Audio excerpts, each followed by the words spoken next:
You're listening to The Mountain Spirit, a podcast of Christian Appalachian Project, where we share inspirational stories of faith, service, and compassion. I'm a firm believer that we're all connected by our shared humanity, and that finding that intersection sometimes just means having a conversation.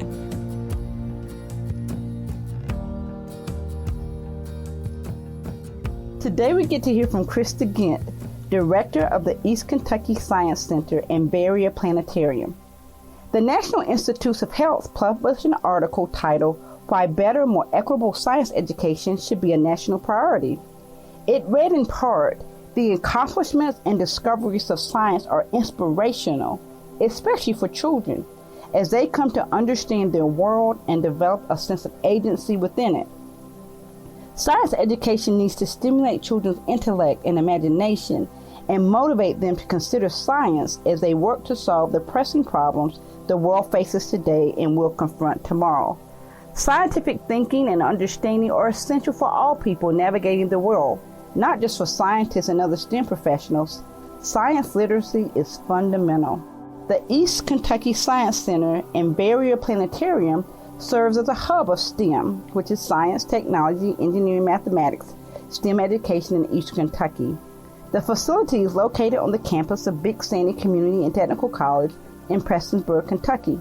The center offers an exhibit hall with hands-on STEM activities and visuals, along with the planetarium, and a laser light music show system. Hey, Chrysta, welcome to the show. Hello, thank you for having me.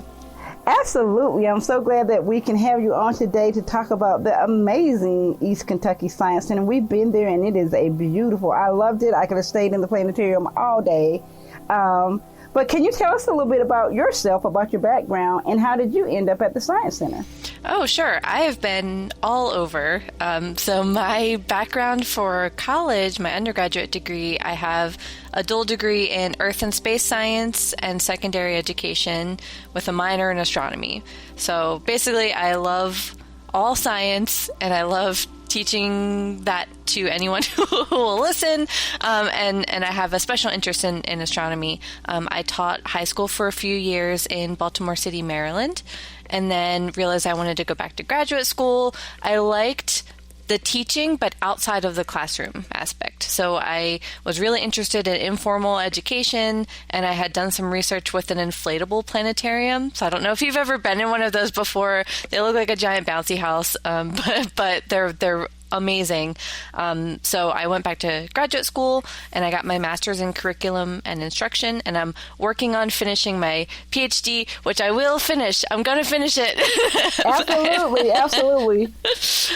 We believe. Thank you. So I've been working on that while also went there for classes for a few years, and just had to get back into the teaching. I couldn't stop working at the same time.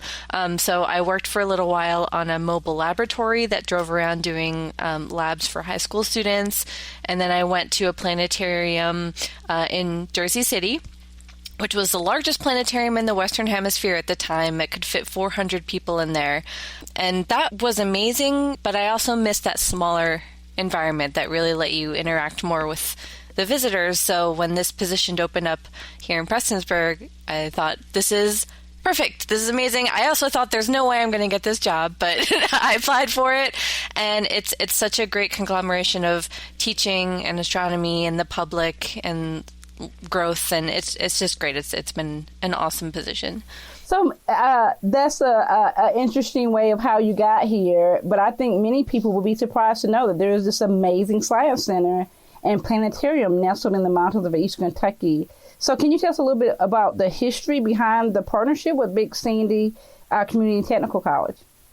Absolutely. So the Science Center was opened in 2004. And a few years after that, in 2008, that partnership was formed between Big Sandy and the Science Center. And ever since then, we have been working with them and supported by the college. And it's a great partnership to have, and hopefully, get both, we can help each other get the word out and support each other with all the science and learning that we have here. So can you talk a little bit more about how the Science Center came to be and how the community, helped bring that to pass? Yeah, so it was kind of a perfect storm of people who wanted to bring a place like this to Eastern Kentucky. There were politicians and fundraisers and activists that just all kind of said, hey, we need something like this. And they all came together, worked together. This was back in the 90s. So it took a little while to get actually formed, the building and everything, but just some really dedicated and people from the area, including someone who had just retired from the college, but he was here for a while. And it was just really all come down to, I think it was like a group of 4 people that first started this dream, and then working with the area lawmakers and everything and got that built up. And then here we are, 20 years later, 25 years later. That's amazing. I know that I love watching the projection system in the planetarium. Can you tell us a little bit more about that? Yes. So there are 3 pieces of equipment in the planetarium itself. And one of them you mentioned was the laser light system. So that's our music and laser show. We also have a Godot Chrono star machine, which is one of only a handful in the country. It basically looks like a giant purple robot, but it can show you what is visible in the sky on any date ever, at any time from anywhere in the world. So it shows you a super accurate sky. Yeah. Looking at what you could see on the night you were born. That's a very popular request and something that we can do. And then we also have a brand new digital system. It's the most up-to-date. It's called a Digistar 7. And that digital system lets us take off from Earth. We can fly around the universe. There's an Xbox controller, so you can control it. We can do so many things, almost anything you can think of. And we can also do more than just astronomy. So it can show you the human body and physics things and interactive games. And it's really amazing. Plus, it lets us connect with other planetariums around the world who also have the same Digistar system. We can see and use things that other creators make and are almost streaming live. We can show that in our planetarium. So it's really fun. There's a lot we can do in that planetarium. That sounds amazing. So I have to come back because you have because to. We've gotten an upgrade since we've been there. So, so why is science education important to you in the region where you serve? That's such a good question. And as you can tell, it's just important to me in general. And you mentioned a lot of, my answer at the very beginning, that it's just so important to almost show people that science isn't scary, or it doesn't have to be scary, and it doesn't have to be so far removed from your life, that it really is all around us and it can affect your everyday life. But it can be, accessible in a way. So not only that, but there's actually quite a lot of careers available, not even just in Kentucky, but Eastern Kentucky also. So there's so many STEM careers in, each letter of the acronym. There's actually a lot available. And then also, of course, in our surrounding Commonwealth and the surrounding states as well. But we can do it. And another important thing you also mentioned at the beginning, that there's a lot happening right now in the world. So being able to, hear a piece of news and then accurately think about it and research it and find your own thoughts on that, I think is so important, especially because we have the power to create change and to affect change in the world. So being able to, hear and learn about things that are going on and then form your own, valid opinion, I think that's super important. Stay tuned. We'll be right back. Do you want to have fun this summer while saving money for college? Be a summertime superhero as a camp counselor with Christian Appalachian Project at one of our 2 beautiful camps. You'll have a great time and make a difference in the lives of kids in Eastern Kentucky. Our camp counselors have a blast outside boating, creating arts and crafts, and playing games with our campers.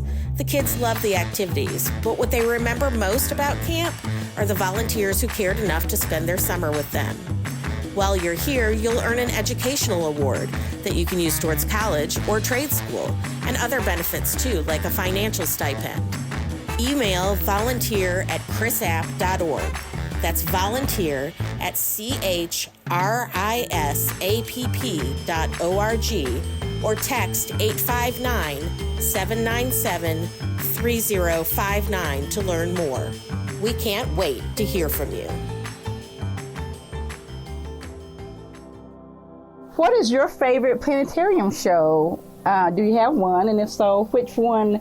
Maybe not your favorite, maybe because it's like maybe picking your favorite child. So, but which are the most? What are the most popular planetarium shows? So, if someone comes in and they ask, because we have a range for different ages, so it'll depend on the age of the visitor that's coming in. But I will say, if I get to pick any of the shows, they're all amazing. I will say, but there's one about the different moons of the solar system, and that's one of my favorites because we talk a lot about planets. And dwarf planets and everything, but there's over 200 moons in the solar system, and those are a lot of the places we're actually looking for life. In our solar system? Mm-hmm.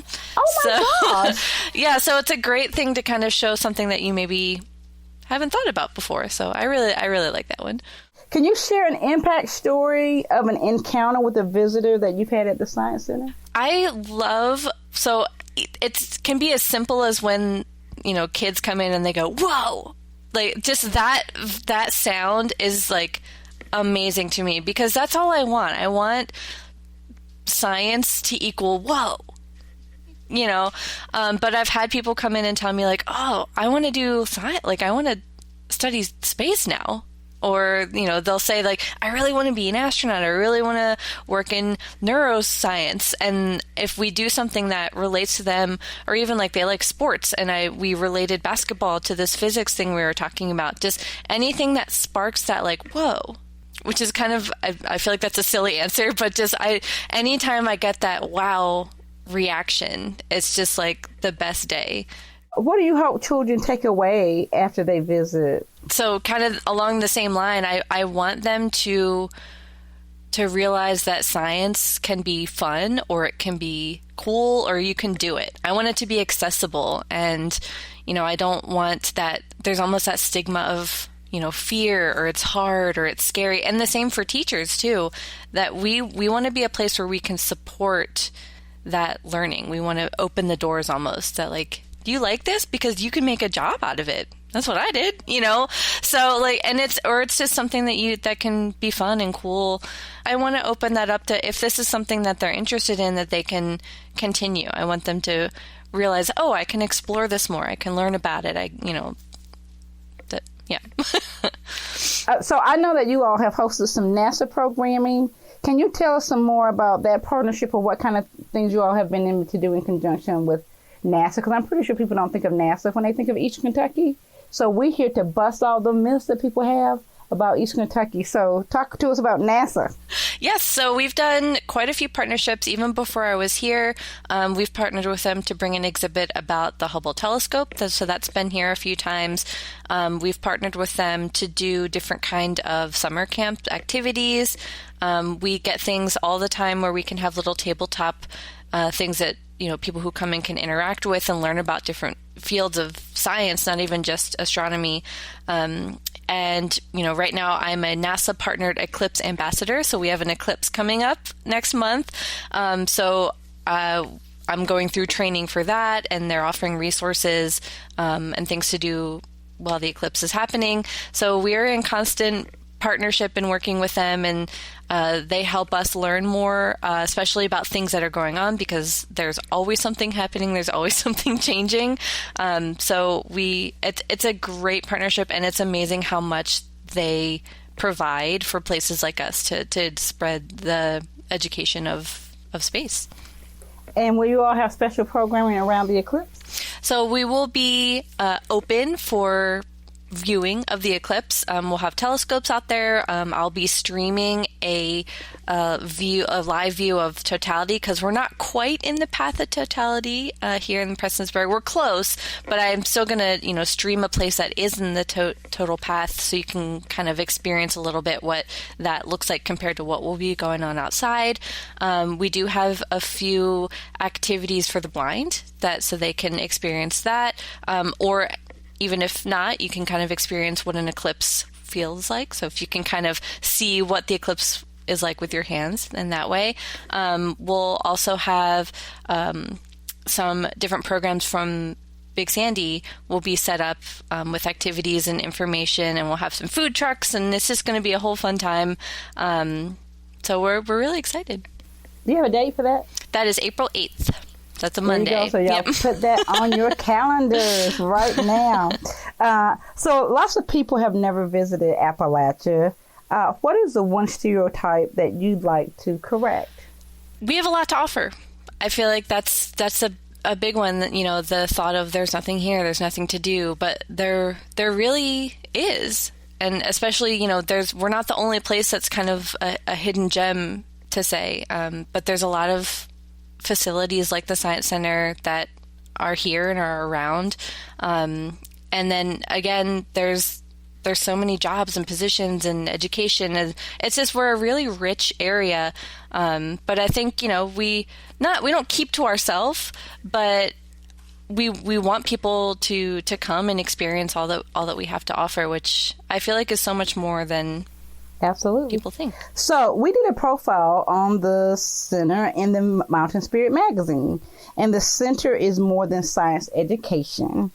In that we know that people interact with the Science Center, and you all have a lot of things in the community and do a lot of outreach as well. So can you talk about your outreach efforts and how you meet the needs of local school children? Of course. So we do have free community events every so often throughout the year.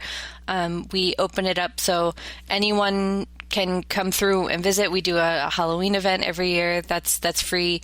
We also have some special needs days that we open up for. We do community evenings just to try to get a little more availability to those who might not be able to come during our normal hours.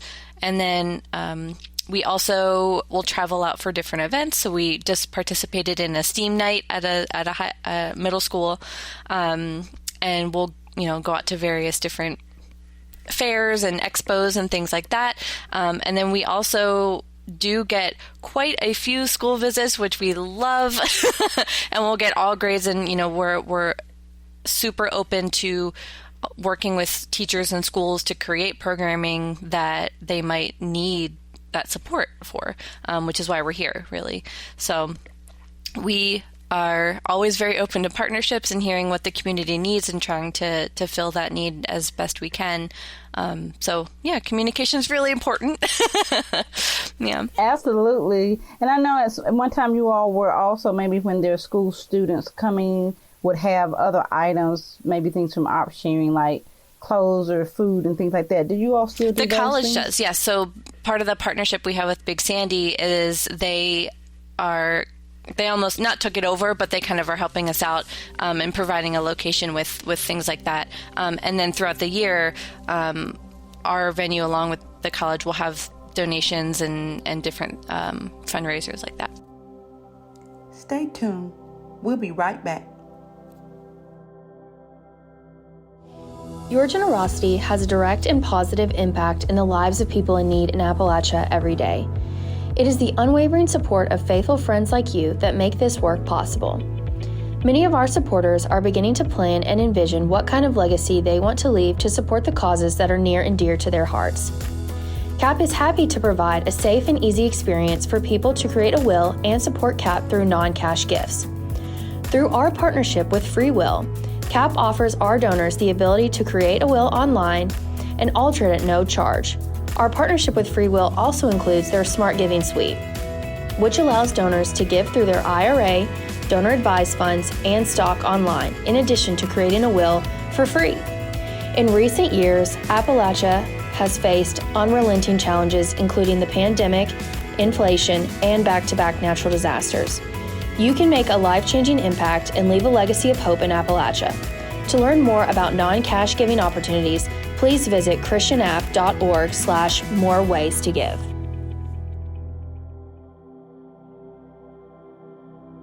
'Cause What do you hope is the legacy of the Science Center in the years to come?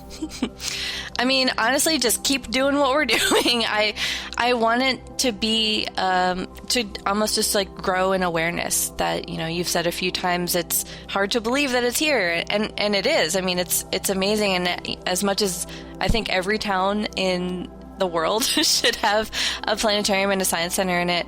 But we are here and we're available and accessible, and we want to keep learning also from the community and our visitors that what do you need or what do you want and how can we help communicate that.